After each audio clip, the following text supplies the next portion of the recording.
श्री विष्णुवे नमः। नमस्कार दोस्तों, आप सभी का स्वागत है हमारे यूट्यूब चैनल पावरफुल हिंदी धर्म में। अब तक हमने आषाढ़ महात्म्य में कथा अध्याय 1 से लेकर कथा अध्याय 16 का रसपान किया है। आज हम आप सभी को आषाढ़ मास में कथा अध्याय 17 का रसपान कराएंगे, जिसमें वर्णन है पुष्कर क्षेत्र में ब्रह्म जी का यज्ञ और सरस्वती का प्रगटाई। अगर आप सभी हमारी वीडियो को पहली बार देख रहे हैं तो वीडियो को लाइक कीजिए, चैनल को सब्सक्राइब कीजिए, बेल आइकन को प्रेस कीजिए ताकि आने वाली वीडियो की नोटिफिकेशन आप सभी को मिलती रहे। आइए रसपान करते हैं कथा का। भीष्म जी ने कहा, हे ब्राह्मण, आपके मुख से यह सब प्रसंग मैंने सुना। अब पुष्कर क्षेत्र में जो ब्रह्म जी का यज्ञ हुआ था उसका वृत्तांत सुनाइए, क्योंकि इसका श्रवण करने से मेरे शरीर और मन की शुद्धि होगी। पुलस्त जी ने कहा, हे राजन, भगवान ब्रह्मा पुष्कर क्षेत्र में जब यज्ञ कर रहे थे तो उस समय जो जो बातें हुई उन्हें बतलाता हूँ, उसे ध्यानपूर्वक सुनो। पितामह का यज्ञ आदि कृत युग में प्रारंभ हुआ था। उस समय मरीचि, अंगिरा, मैं, पुलाह, कत्तु और प्रजापति दक्ष ने ब्रह्म जी के पास जाकर उनके चरणों में नतमस्तक झुकाया।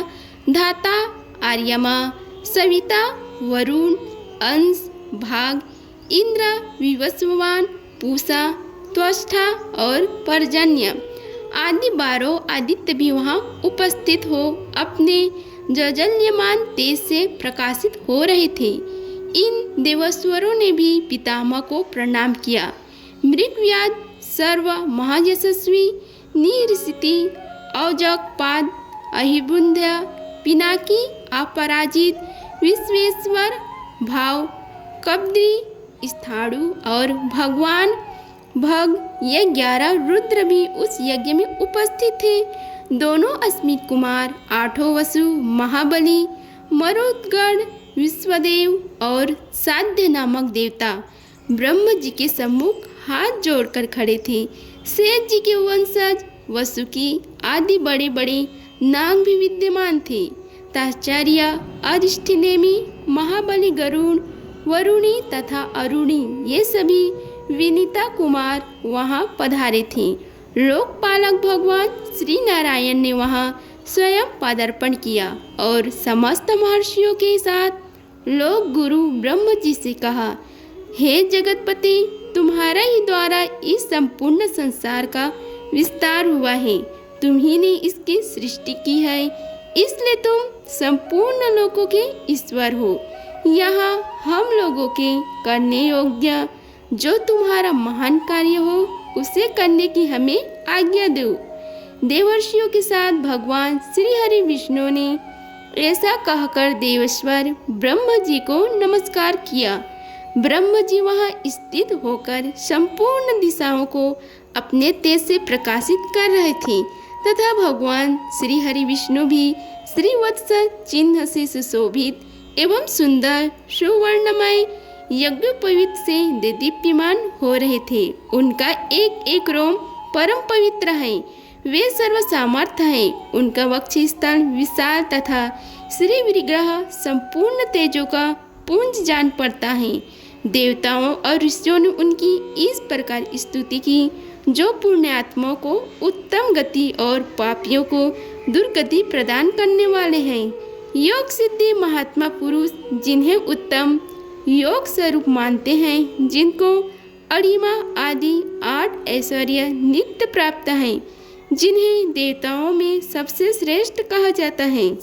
मोक्ष की अभिलाषा रखने वाले संयमी ब्राह्मण योग से अपने अंतःकरणों को शुद्ध करके जिन सनातन पुरुषों को पाकर जन्म मरण के बंधनों से मुक्त हो जाते हैं, चंद्रमा और सूर्य जिनके नेत्र हैं तथा अनंत आकाश का विग्रह है, उन भगवान की हम शरण लेते हैं, जो भगवान संपूर्ण भूतों की उत्पत्ति और वृद्धि करने वाले हैं, जो ऋषियों और लोकों के रुद्रष्टा तथा देवताओं के ईश्वर हैं, जिन्होंने देवताओं को प्रिय और समस्त जगत का पालन करने के लिए चिरकाल से पितरों को काव्य तथा देवताओं को उत्तम हविष्य अर्पण करने का नियम प्रवर्तित किया है, उन देव श्रेष्ठ परमेश्वर को हम सादर प्रणाम करते हैं।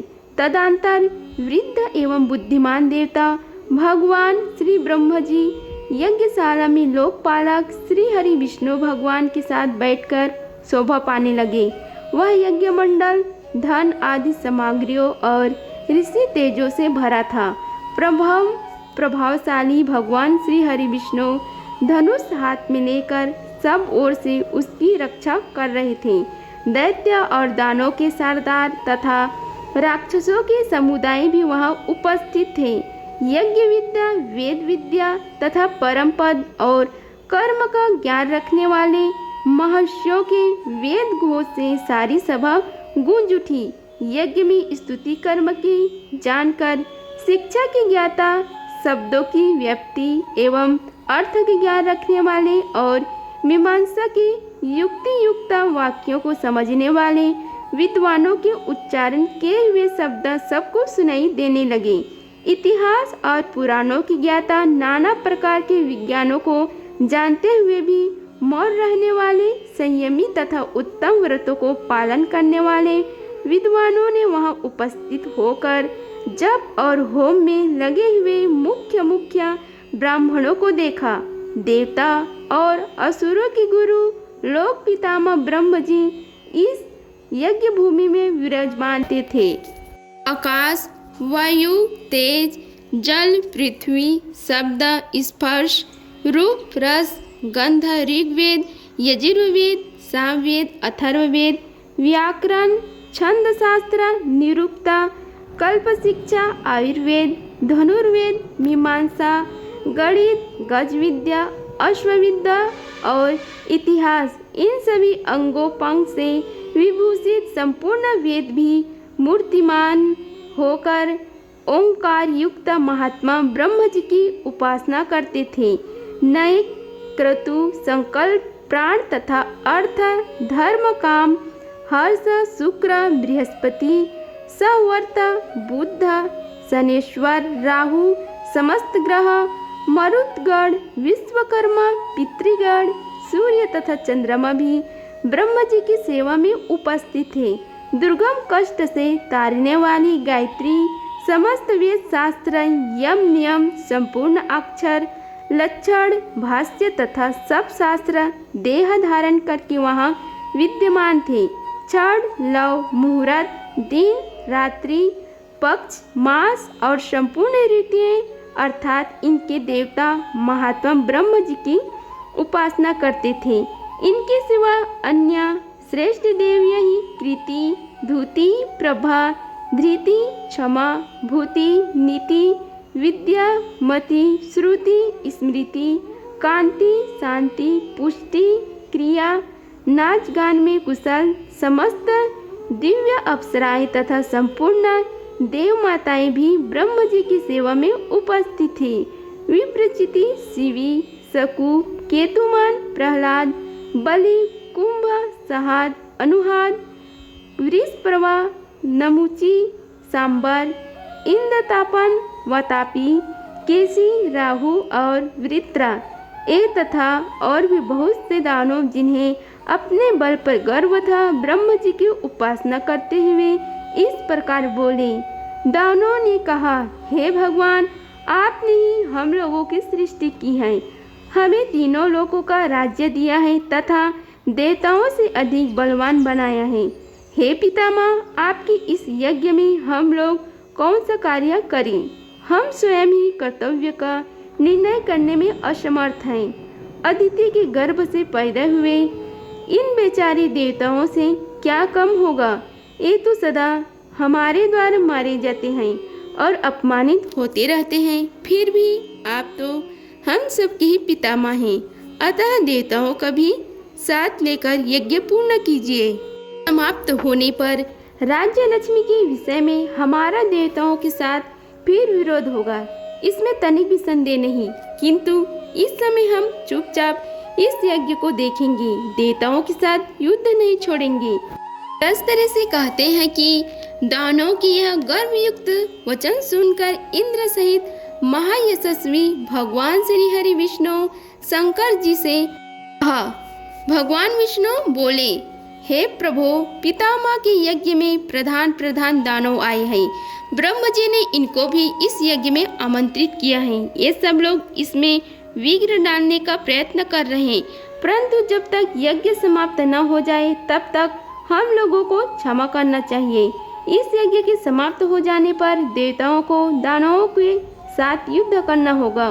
उस समय आपको ऐसा यत्न करना चाहिए जिससे पृथ्वी पर से दानवों का नामो निशान मिट जाए।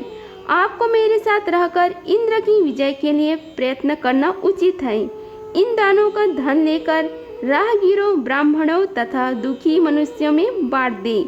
भगवान श्री हरि विष्णु की यह बात सुनकर ब्रह्म जी ने कहा, हे भगवान, आपकी बात सुनकर ये दानव कुपित हो सकते हैं, किंतु इस समय इन्हें क्रोध दिलाना आपको भी अभिष्ट होगा। अतः रुद्र एवं अन्य देवताओं के साथ आपको क्षमा करना चाहिए।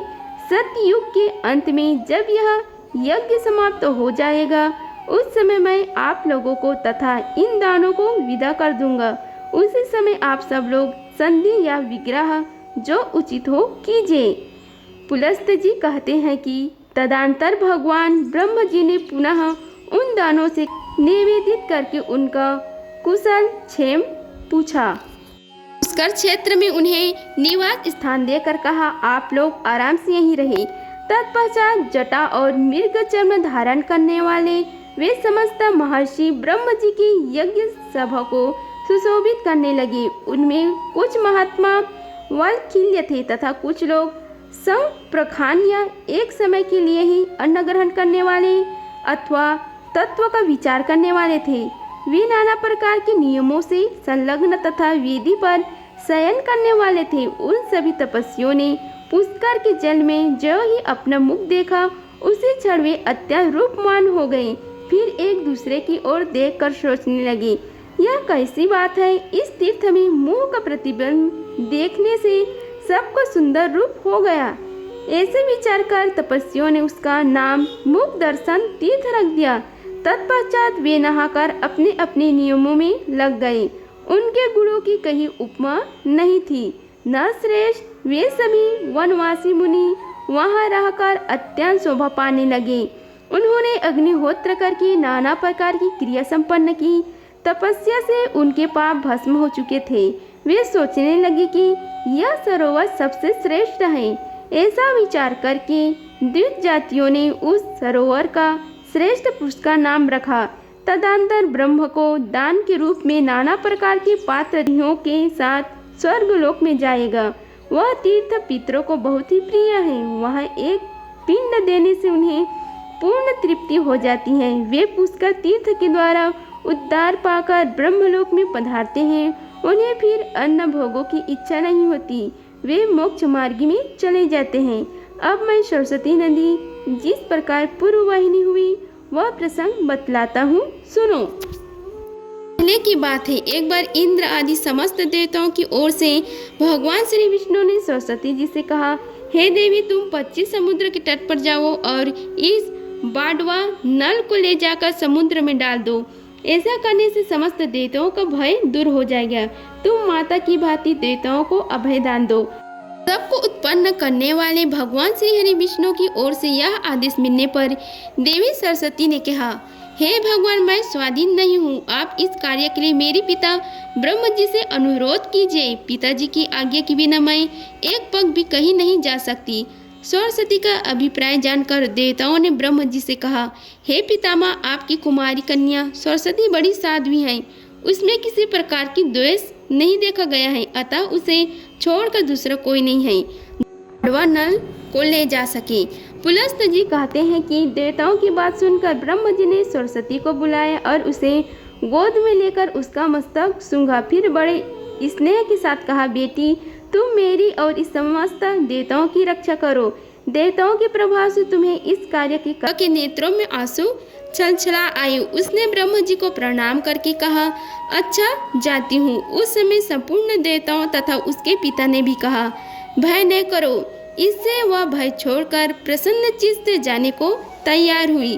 उसकी यात्रा के समय संग, नगाड़े और ध्वनि तथा मंगल घोष होने लगी, जिसकी आवाज़ से सारा जगत गूंज उठा। सरस्वती अपने तेज से सर्वत्र प्रकाश फैलाती हुई चली। उस समय गंगा जी उसके पीछे हो ली। तब सरस्वती ने कहा, हे सखी, तुम कहाँ आती हो? मैं फिर तुमसे मिलूंगी। सरस्वती के ऐसे कहने पर गंगा ने मधुर वाणी में कहा, हे सुबह, अब तो तुम जब पूर्व दिशा में आओगी तभी मुझे देख सकोगी। देवताओं सहित तुम्हारा दर्शन तभी मेरे लिए सुलभ हो सकेगी। यह सुनकर सरस्वती जी ने कहा, हे सुचिस्मते, तब तुम भी उत्तरमुखी होकर शोक का परित्याग कर देना। गंगा बोली, हे सखी, मैं उत्तरमुखी होने पर अधिक पवित्र मानी जाऊंगी और तब पूर्वमुखी होने पर उत्तरवाहिनी गंगा और पूर्ववाहिनी सरस्वती में जो मनुष्य श्राद्ध और दान करेंगे वे तीनों ऋणों से मुक्त होकर मोक्ष मार्ग का आश्रय लेंगे। इसमें कोई अन्यथा विचार करने की आवश्यकता नहीं है। इस पर सरस्वती नदी रूप में परिणित हो गई। देवताओं के देखते देखते एक प्रकार की वृक्ष की जड़ से प्रकट हुई। वह वृक्ष भगवान विष्णु का स्वरूप है। संपूर्ण देवताओं ने उसकी वंदना की है। उसकी अनेकों शाखाएं सब ओर फैली हुई है। वह दूसरे ब्रह्म जी की भांति शोभा पाता है। यद्यपि उस वृक्ष में एक भी फूल नहीं है, तो भी वह डालियों पर बैठी हुई सुख आदि पक्षियों के कारण फूलों से लदा सा जान पड़ता है। सरस्वती जी ने उस प्रकार के समीप स्थित होकर देवाधिदेव विष्णु से कहा, हे भगवान, मुझे बड़वग्नि समर्पित कीजिए, मैं आपकी आज्ञा का पालन करूंगी। उसके ऐसे कहने पर भगवान श्री विष्णु बोले, हे सुबह, तुम्हें इस बड़वा नल को पश्चिम समुद्र की ओर ले जाते समय जलने का कोई भय नहीं होगा। पुलस्त जी कहते हैं कि तदंतर भगवान श्री हरि विष्णु ने बड़वा नल को सोने की घड़ों में रखकर सरस्वती को सौंप दिया। उसने उस घड़ों को अपने उदर में रखकर पश्चिम की ओर प्रस्थान किया। अदृश्य गति से चलती हुई वह महानदी पुष्कर में पहुंची और ब्रह्मा जी ने जिन जिन कुंड में हवन किया था उन सबको जल से अपलवित करके प्रकट हुई। इस प्रकार पुष्कर क्षेत्र में परम पवित्र सरस्वती नदी का प्रादुर्भाव हुआ। जगत को जीवन दान देने वाली वायु ने भी उसका जल लेकर वहां के सब तीर्थों में डाल दिया। उस पुण्य क्षेत्र में पहुंचकर पूर्ण सलीला सरस्वती मनुष्य के पापों को नाश करने के लिए स्थित हो गई। जो पूर्णात्मा मनुष्य पुष्कर तीर्थ में विद्यमान सरस्वती का दर्शन करते हैं वे नर की जीवों की अधोगति का अनुभव नहीं करते। जो मनुष्य उत्तम से भक्ति भाव के साथ स्नान करते हैं वे ब्रह्मलोक में पहुंचकर ब्रह्म जी के साथ आनंद का अनुभव करते हैं।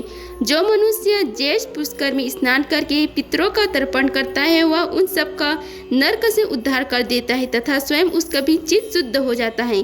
ब्रह्म जी के क्षेत्र में पूर्ण सलीला सरस्वती को पाकर मनुष्य दूसरे किसी तीर्थ की कामना नहीं करे। उससे बढ़कर दूसरा तीर्थ है ही नहीं।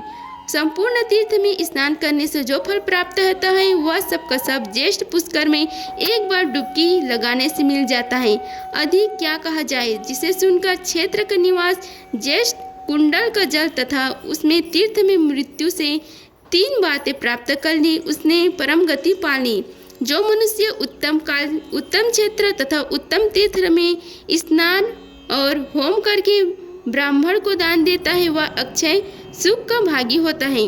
कार्तिक और वैशाख के शुक्ल पक्ष में तथा चंद्रमा और सूर्य के ग्रहण के समय स्नान करने योग्य जंगल देश में जितने क्षेत्र और तीर्थ मुनीश्वरों द्वारा बताए गए हैं उन सब में यह पुष्कर तीर्थ अधिक पवित्र है, ऐसा ब्रह्म जी ने कहा है। जो पुरुष कार्तिक की पूर्णिमा को मध्य कुंड मध्यम पुष्कर में स्नान करके ब्राह्मण को धन देता है उसमें अश्वमेघ यज्ञ का फल मिलता है। इसी प्रकार कनिष्ठ कुंड अत्यंत पुष्कर में एकाग्रता पूर्वक स्नान करके जो ब्राह्मण को उत्तम अहनी का चावल दान करता है वह अग्निलोक में जाता है तथा वहाँ 21 पीढ़ियों तक का श्रेष्ठ फल का उपभोग करता है। इसलिए पुरुषों को उचित है कि वह पूरा प्रयत्न करके पुष्कर तीर्थ की प्राप्ति के लिए वहाँ की यात्रा करने के लिए अपना विचार स्थित करे।